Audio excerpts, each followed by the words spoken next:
guys, good morning. Today is August 18, 2024. Napaka-special nga ng araw na ito dahil ngayon ay birthday ng ating anak na si Cheska. Dahil na nanay tayo at gusto natin mapasaya ang ating anak, ay alas 4 pa lang ay tumayo na ako dyan. O diba?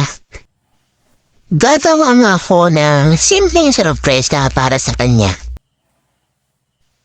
Habang nang nagkukwentuhan kami kagabi ay sabi niya sa akin na, "Ma, higising ako ng maaga kasi sobra excited na ako sa birthday ko."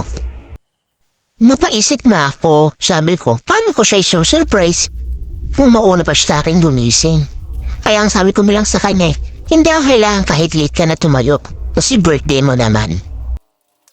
Oo, sigurado ay inadahan ko na nga dyan. So yun na nagbubomba lang ako dyan ng balloons.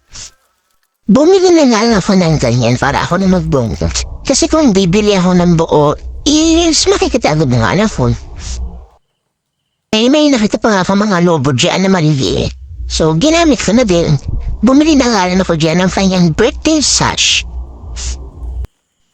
Dahil walang tao sa kabilang fakto ay doon na nga ako nagpalobo ng mga balloons.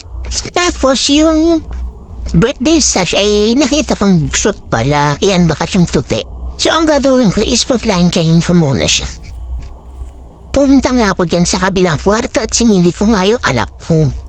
Ay yun ang sarap palang punin niya. Dahil yung siyo, asawa ko nga dyan ay nasa baba natutulog. Since wala pa nga kami nabiling cake dyan at surprise siya.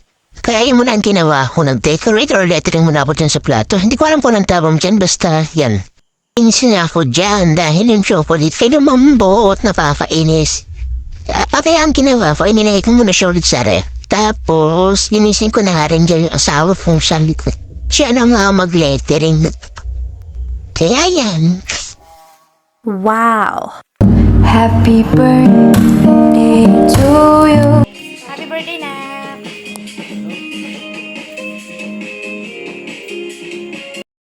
Maya-maya nga nagising na siya at hindi niya alam na may paganya kami ni Daddy. Kaya sobrang saya niya.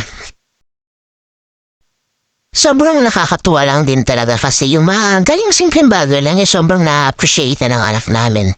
Kaya kung ano sa tingin mo yung makakapagpasaya sa anak mo, go mo lang. Anyway guys, hanggang dito na lang muna tayo. Thank you for watching.